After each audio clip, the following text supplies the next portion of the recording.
Antebellum 1.8, the Princes of Persia is here. Well, at least tomorrow it will be here on the 1st of April, but Parmaline gave me early access so I can give you guys a taste of the spicy content being added to the Persia region. We're going to be starting as the Sassanids, one of the many new countries in the Iranian region in this update, and exploring their mission tree and the flavors surrounding it. If you haven't already downloaded Antebellum in anticipation, it's going to be linked in the description of this video, as well as my mod pack, Discord, Patreon, any of those useful links. If you are excited to see some Antebellum on the channel, make sure that you like the video and subscribe to the channel for more to come.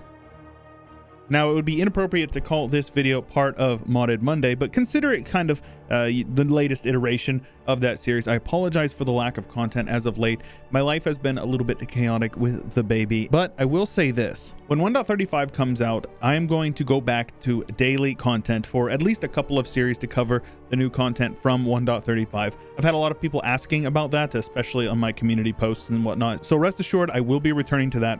For now, here's something to hold you over until then. And if you are not already subscribed to my second channel, I do have one. If you guys don't know, it's called Chewyshoot. I'll have it linked in the description. You can check it out. But of course, as I would have mentioned in the intro, today we will be playing as the Sassanids over here, the Persians in Antebellum, which the new update is coming out tomorrow, I believe. As of this video going live. Now you'll see here we will be able to form the Persian nation starting as the Sassanids, and you can actually form them in 4 different ways actually. And each way that you form them will give a unique color, flag, as well as various missions. So there's a lot of replayability around just this one tag. Of course, we can form them as Zoroastrian, which is what we are today, but you can also form them as Christians or Muslims. And there is a 4th way that you can do it via a certain disaster. We don't have it available to us, but if we come across it, I will explain it at that time. Now, of course, we're going to take a closer look once we form Persia, but you can see here the Sassanids have some decent ideas for themselves, starting with a possible advisor and shock damage received right off the bat, going into some cav combat ability, aggressive expansion, impact, missionary strength versus heathens, fort defense, land leader shock, and army tradition from battles, a very solid one, construction cost and time in the same idea, and reduced morale taken by reserves, so your army can kind of stay in the fight longer, which I think will pair very well with this shock damage received. Now we start off with this mission tree. Via our missions, we're going to get access to some really powerful tools such as the Immortals, which is a unique unit type for the Persians. You can see they get some very solid bonuses, including discipline, morale damage given, and regiment drill loss, so you're going to want to keep them drilled up. Of course, there has to be a path to kind of expand out of our usual territory and get a little bit of stuff going from our Far East company, going on to destroy our historical rivals over there of the Turks. And we may even be able to establish a certain subject over there in Anatolia, so that would be pretty cool. There's also quite a few new great projects, and we're going to take a look at those, so stay tuned for that. There's also an economic branch down here where you can see we're going to bump up those silk numbers. Those are rookie numbers, and we're going to have to get those numbers up. And lads, we even get some evolving national ideas, getting an additional 10% advisor cost from our ideas, which is a really cool thing that they don't do in vanilla. That is exclusive. You're only going to get that here in Antebellum, baby. And boys, we can even reintroduce the elephants, getting elephant models for Persian cavalry, which is very sweet. But enough of all that stuff. We start off with a unique government reform here, the Persian princedom, giving us province war score cost, which is going to be very useful because we're going to be doing quite a bit of conquering early on. As I said, we start off Zoroastrian. We have one of our guys here starting off. It doesn't really matter a whole lot because nothing that you're really going to be conquering is not Zoroastrian. It basically all is. So I suppose something simple like construction cost early is fine. And we actually start off with one mission done here. Of course, this is your build army, get rewards mission. It's going to give us some land maintenance and core creation cost, as well as a free general, which I always like a free general. 5 maneuvers, okay, 3 shock is very good.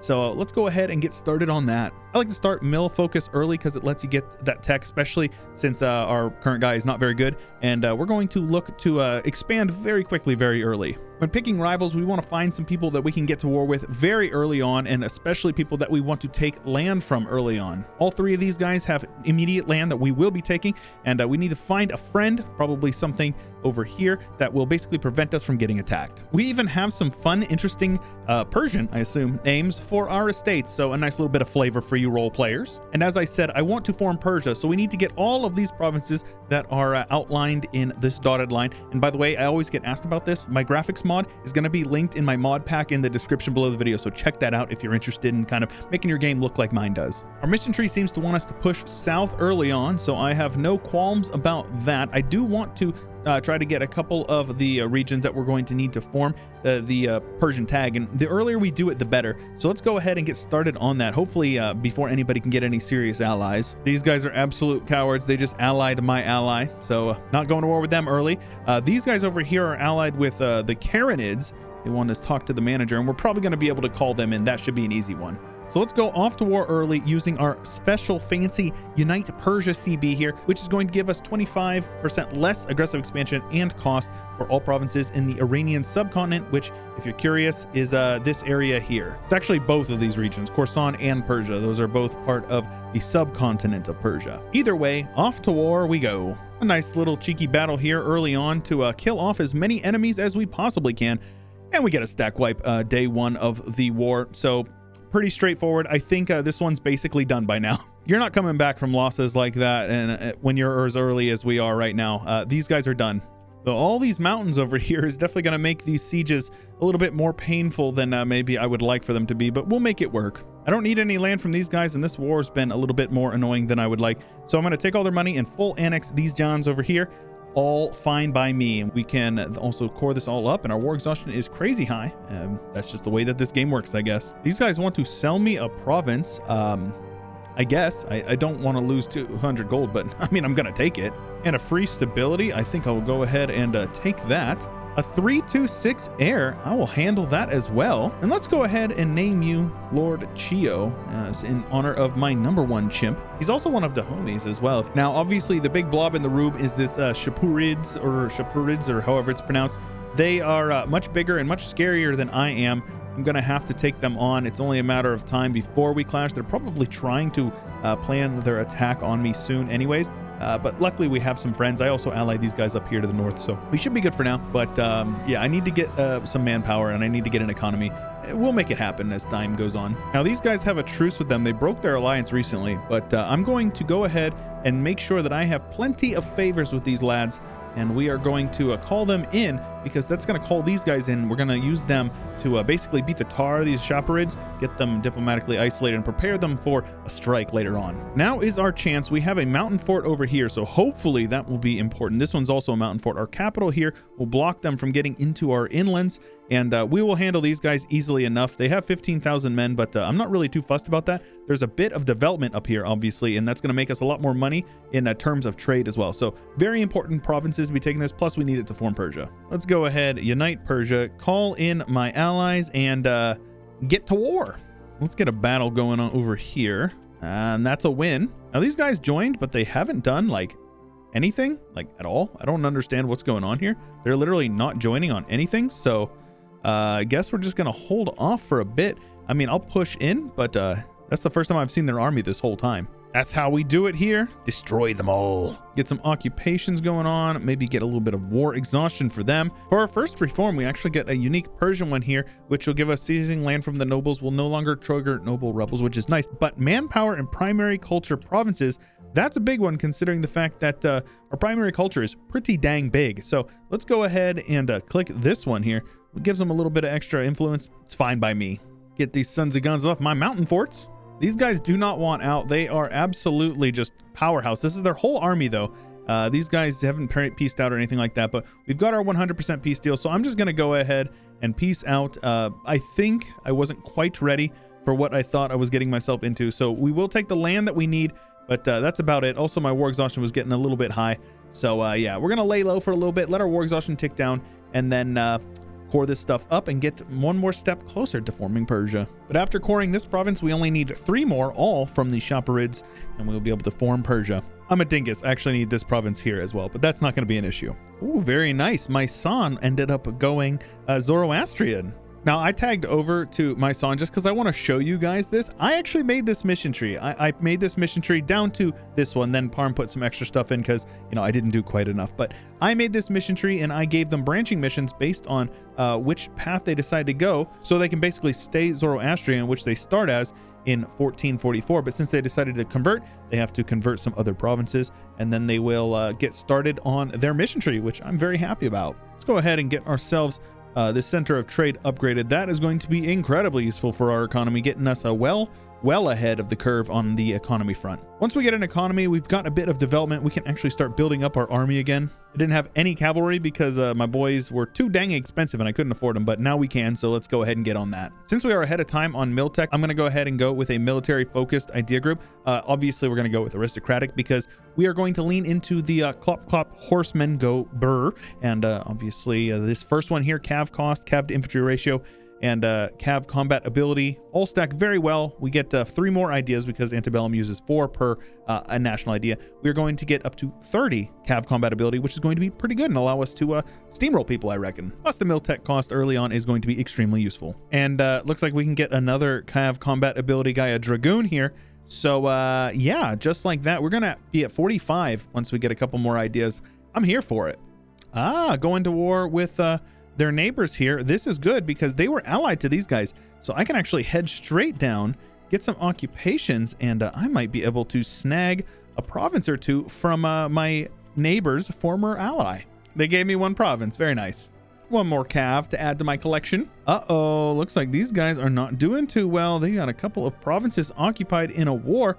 I reckon their war exhaustion is probably going up. Yeah, it's already up to almost a 3, so looks like I might be able to take advantage of this because our truce is not going to be going for much longer. So they're going to be weak from this war. This is a good sign for us. Go ahead and get some extra spy network on our rival. Why not? Who wants to ally me? Does that say Comania? No, I know that's not how it's pronounced, but it is funny. I'm not going to ally them either because they're a little turd country in the Caucasus. Now, this one here could be very interesting. We need 10,000 cavalry and a level 2 mil advisor. And we will be able to get some extra shock damage and a better general. Maybe a good way to kind of push over here into Shapirids, start modernizing them cataphracts, getting us some extra bonuses to our cavalry. Man, I think I'm going to go ahead and risk it, and we're going to go ahead and get some more men. Though I don't think we can do 10 cavalry quite yet, but we'll see what we can do as our economy allows. We should also probably develop the institution, so let's go ahead and do that as well. Couple of extra cavalry, and all we need to do is upgrade this guy to a level 2, which we can do next month. That will allow us to click this mission. I probably won't keep all the cavalry just because we definitely cannot afford them, but it's going to give us extra shock damage, which is going to be an extra 15 on top of the 10 we already get from our ideas, as well as a general who is a 144. I will take that. 3 siege pips is legendary. However, we will get rid of these guys because we cannot afford them, and as our economy will allow us, we will recruit some more infantry to get ready because these guys have been dominated for a long time in this war, and their war exhaustion is very high. They will not be able to stay in that war for long. Now, these guys are in debt, but they owe me a lot of favors, so what you can do is if they are less than 20 reasons away, you can ask them to prepare for war, and it gives them plus 20. And then what you do is you can declare the war and you can call them in with favors. Hassel will join, don't care. Zikids will join, who is this little guy over here. I can't co-belligerent them, but I will probably annex them, and off to war we go. Fighting these lads over here on my mountain fort doesn't seem to be much of an issue. We just absolutely destroyed them, so all is well. That extra spy network is going to help out quite a bit with siege ability. We might as well just loot the tar out of these guys. Their devastation is crazy high, and I would like for it to be even higher if at all possible. Let's get on down here and siege down their capital. These lads want out, and I will let them out. I am a merciful leader after all. Another reform here, monthly reform progress and institution spread. A nice Persian thing. And another Persian one here. Minimum autonomy in territories is incredibly strong. I probably won't take that just because we're not going to be going past like where we can't core up our homelands. But the monthly reform progress is actually really nice because that's a flat number. So that'll be very useful for us. I think this is a good peace deal to go for, and I will take a little bit of money here just because that is what we are going to be able to do. And I'm going to piece that out. That is going to be an incredible amount of cores there. We will get a lot of overextension, but that is fine. We are going to immediately yoink some development here if we at all can. Doesn't look like we can. Yikes. Okay, well, we're going to core this stuff up as we are able to, and we'll make it work. Clearly going to get a lot of rebels here, though. There's nothing I can really do about that. And there we go. We've got our dev cost, a national manpower, as well as some cav combat ability. Our dragoon died, which is fine. We got a cheaper advisor now. And now we're just working on coring stuff up. And once we get another dragoon, we'll be at 45% cav combat ability. And I think we'll be able to modernize these cataphracts and get ourselves some extra bonuses till the end of the game. Cavalry to infantry ratio, so that'll be a good one. The Persian Renaissance is here, which is nice because we have roughly 86, close enough. And this will allow us to get it in our capital as well as institution spread, allowing it to spread a little bit farther, a little bit faster. So hopefully we'll be able to get that pretty quickly here and move on to bigger and better things. Now these guys would call in the Seljuks, which is not ideal, but I can handle these guys over here. I do have a port here. I don't have a navy though, so we won't be able to do anything with Hormuz, but I need this one province here to form Persia. And so I think we're going to just go ahead and declare this war, calling in the Shapirids, of course. And hopefully they can just fend off the Persians while we handle the rest. That's at least my hope. Seljuks are on medium. Our allies pieced out a while back, actually giving up quite a bit of land, but you know, you'll have that. However, we can modernize the cataphracts, giving us some cavalry cost and cav to infantry ratio and 50 mil mana and an additional 5 for each extra cavalry unit. So that's pretty good. Seljuks are very close to wanting out. Ooh, a nice stack and wiping over here. Love to see that. They just keep on going back onto my capital. I don't think so, man. Now these guys want out. I'm going to go ahead and let them out. That will allow me to stack wipe this army here and probably piece these guys out too then. And that will leave us with a 69 war score, which is very nice. So I will take everything I need, but mostly just everything down here, kind of push them out of their area because we need to control this land down here for our mission tree. That will unlock this portion of the mission tree. And we need to get up here into Ilkhanate in order to get this mission. So they're next. But since they're willing to accept, I am willing to piece them out. Let's take all their money as well. And as far as monuments go, there is a few here. We've got Tishtar's Paradise Gardens, which is actually what would have been showcased on the thumbnail of the video. Going to give us some reform progress and global prosperity, which is very powerful. The Fortress of Merv, which is going to give us a global attrition for enemies, garrison growth, and mill advisor cost. Very solid. The markets of Shapirids, which is going to give us some provincial trade power and domestic trade power. Very solid. I think this is Antebellum. I'm not actually sure about this one. Gives us legitimacy and splendor and a prestige per development from missionary, but we won't be able to use that because we are not Muslim. The ceremonial capital of Parsa. I think this one is also Antebellum, but I could be wrong. It's going to give us splendor, max absolutism, and upgrade will give us some loyalty to the estates. This one over here, Prison of Oblivion, is definitely Antebellum. That's going to give us yearly absolutism, harsh treatment cost, and rebel suppression efficiency. Very useful. And this one is also Antebellum, the Magra Observatory, which is going to give us idea cost, free Diplo policies, and Diplotech 15%. So very solid. I definitely want that one because Diplo mana is very useful late game. We can also embrace the institution, so let's go ahead and do that. Let's start working some extra cavalry into these armies, of course. Build up to our force limit, be big and strong. With these guys all finally cored up, let's go ahead and full core everything that we are able to because it's going to be good for our economy. But let's also get started on getting a galley fleet built up down here for the Iranian/Persian Gulf. Likewise, we can click the button and we will be able to form the beautiful nation of Persia. Yes, of course, we will go with the new traditions. We have abolished a couple of government reforms, but look at that color. So good. That's a beautiful color. Also, that flag, very beautiful, but not quite as beautiful as our national ideas, giving us domestic trade power. Advisor cost 15%, which is really powerful. And then that mission later on will get that up to 25%. Finisher is a merchant, an extra leader without upkeep, and cheaper leaders with 10% goods produced, 20% land force limit, construction time and dev cost, very nice. Discipline and Immortals drill gain modifier. Admin efficiency in the ideas with a tolerance of the true faith +3, very nice. Well, of course, we want to be converting some stuff. And to get down here, we have to do this one.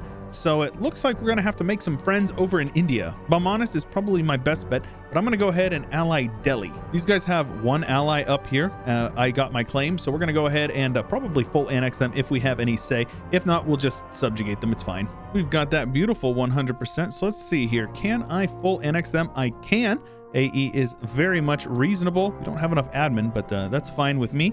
I will just take everything that I possibly can, and we will core it up as we are able to. That also gives us the access to the Baku Ateshka, so we'll be able to build that up for some extra goodies in the military front. We've rekindled the Eternal Flame, which will give us some random bonuses in a couple of random provinces. We will get National Unrest tax modifier. If we started as those guys, we will also get some extra bonuses, but we did not, and that is fine. Build some fire temples, get some agendas done there. We now have 3 rituals, so let's go ahead and get started on those. Missionary strength is nice, and then obviously goods produced is probably the best bet for us because we have a lot of trade power here, a very nice amount of trade power, I might add. Well, I'll tell you what, we need some army tradition, so what do you say we go looking for some battles? I'm going to go ahead and just 1v1 these guys because I don't actually care if, you know, we have a couple of battles that aren't necessarily the best for us. What I really care about is just winning battles. battles like that where we stack wipe them and we get a decent chunk of army tradition. We need 80. I forgot to show this, but we now have the Persian Empire giving us yearly legitimacy and 10% governing capacity, which is very solid. Now we can empower the Sawaran and go with some cav to infantry ratio and more shock damage, or we can wait and go ahead and bolster the Immortals. I definitely think I want to mess around with the Immortals a little bit, though I have to say I'm pretty heavily leaning into cav already. So I think for now we'll do this, and if we want to, we'll come back to it later. We're getting called into a war, so obviously I'm going to do that. Any and all battles we can be taken, I want to be taking them. Track down some Turkmen and beat them up. I'll even fight his rebels if I get a little bit of extra army tradition for it. Safe to say the Shapirids are not doing well anymore. As far as what we want, I only have claims on this. We lost our CB, but I will take everything in the Persia node at least. And then anything down here is just kind of like extra gravy, but we can probably just take some extra stuff like money from them. Money is always going to be a good choice. We are getting there, but getting up to 80 is going to be hard without just waging constant war. Next idea group I think has to be espionage. It pairs up so well with aristocratic. See an extra 15% cav combat abilities. So in my mind, there's not really any other choice. Now we have some excess cash, so let's start taking a look around at kind of what we want to be working with. I think reform progress early is going to be key for us, so I'm going to go ahead and invest in that. Attrition for enemies is really good. Monthly Splendor is pretty nice as well. Of course, we have to go with the Baku Ateshka, so let's go ahead and get that as well. Get some claims down yonder because obviously we're going to be going into Hormuz. Now that we've got our navy sorted, let's go ahead and get an admiral on them. And let's get pushing over here. The more friends they call in, the better. Let's go ahead and take Hormuz for ourselves, of course. These guys allied the Seljuks, huh? Well, I wonder if I could maybe find a friend over here, a certain big gray blob. And let's go ahead and full annex these lads. We now have a foothold over here in the Arabian Peninsula, which is very good for us. Of course, we need that production, so build all of the production. You can see here that our income is scaling pretty well. We've got a pretty sizable income here. Colonialism. Well, I suppose there's not really any time quite like the present, so let's go ahead, go to war. I'll call in my allies. I just want to really look for battles and get some stack wipes early on. That's the big one for me, and that one will do it. A couple of battles and a good event later. We're going to go ahead and go with 5 army professionalism and cavalry shock for the rest of the game, further solidifying my love for cavalry only Persia. We also have Dharma installed, of course, so we will now get Elephantes, which is very cool. I like the elephants. Now we need 75 army professionalism, army tradition of 95, and 20 discipline, and we will be able to go ahead and recruit immortals, though I don't know if we're going to really lean too heavily into that considering how much effort we're putting into the cavalry, but you know, still I'll make sure to show it if I can get it. And obviously I don't have any friends in this region, so we're going to make sure that we annex all of it. Oof, add a couple of cannons to the mix, and yeah, we got some stacking wiping, boys. Of course, we have a couple more provinces to take over here. That's not a problem. After we do that, we'll be able to start working through these portions of the mission tree, which I don't see any reason why we shouldn't. So let's go ahead and get started with that, taking over the lands that we need over here. I will annex these lads as well. We might as well just push the borders a little bit more to the north. I think this will certainly do. Not bad at all. Absolutely steamrolling through them. Not a problem. And let's go ahead and core up what we can. A little bit of Diplo in the hole, but that's fine. And with a cav to infantry ratio of 145, I think it's safe to say we don't need infantry anymore. So let's go ahead and get rid of those lads and get recruiting our cavalry only front line. About that time, we now have the Silk Road Bazaars, which is basically to have lots of trade buildings built up, which no problem for me. We'll go ahead and gain 10 gold for every province owned with a trade building. Nice little modifier for trade efficiency, 15 years. And for the next 15 years, we have a 20% chance of adding extra production dev in provinces where we do it. So probably wanting to do that, but I am trying to work through espionage slowly but surely. Sadly, Chio died. We have a regency here, and she's pretty solid. So honestly, we're just going to go ahead and extend that regency. We do a little bit of annexation. Right, so I'm a dingus. I actually didn't even see this. We have a special government mechanic with the Persian Empire, which assimilates cultures into our administration. So yeah, we actually get the bonuses from uniting culture groups. I feel like a little bit of a dingus. I completely forgot that this was a thing. This is a thing. We get the Mughal government type thing. Here is Persia. A new reform, the Neo-Sassanid principles, which gives us missionary strength and culture conversion cost, or the Neo-Achaemenid principles, giving us tolerance of heathens and years of separatism. Years of separatism is so good. I will definitely just take that. It basically negates unrest as soon as you conquer a province. You do have a great Yuan over here doing pretty solid by the looks of it. They are definitely working on the Empire of China. They're passing reforms. So it looks like we may even see a Celestial Empire this time around, which would be crazy. Now, Delhi's being a stinker, and they're going to force me to go to war with them for this province. And I'm going to have to do it because I want to take that land. It is rightful Persian clay, after all. And with that idea, we have a little bit more force limit to work with. So what do you guys say we go ahead and do that? Now, it is still the Age of Discovery. I'm not sure. I guess we don't have a Reformation yet, though we do have a Hussite Denmark. You don't see that very often, but that's a thing apparently. We also have a couple of Hussite boys over here. And in fact, the HRA is just doing fine. It's just chilling right now. No Reformation yet. Francia is not in the Empire. Okay, that's interesting. Grey Horde to our north is definitely taking over, eating up a lot of the Golden Horde, pushing down. Gonna be bordering us pretty soon. We now have a splendid court, giving us monthly splendor and monthly admin power, which is pretty nice. And if we complete this mission while our ruler has free thinker or scholar, we will gain some innovativeness. That will not happen for us. Let's just go ahead and do this war. They're being stinkers, and they will not get out of the alliance there. So I'm gonna have to go ahead and get them out. Yeah, Delhi, you mess with the bull and you will get the horns. Let's go ahead and have you transfer your trade power to me as well, and get you lads out of the war. I'll come back later to take the land from them. Now, I want everything that's in my subcontinent rather. So we're gonna go ahead and do that. That is totally fine. Bit of Diplo, but it's fine.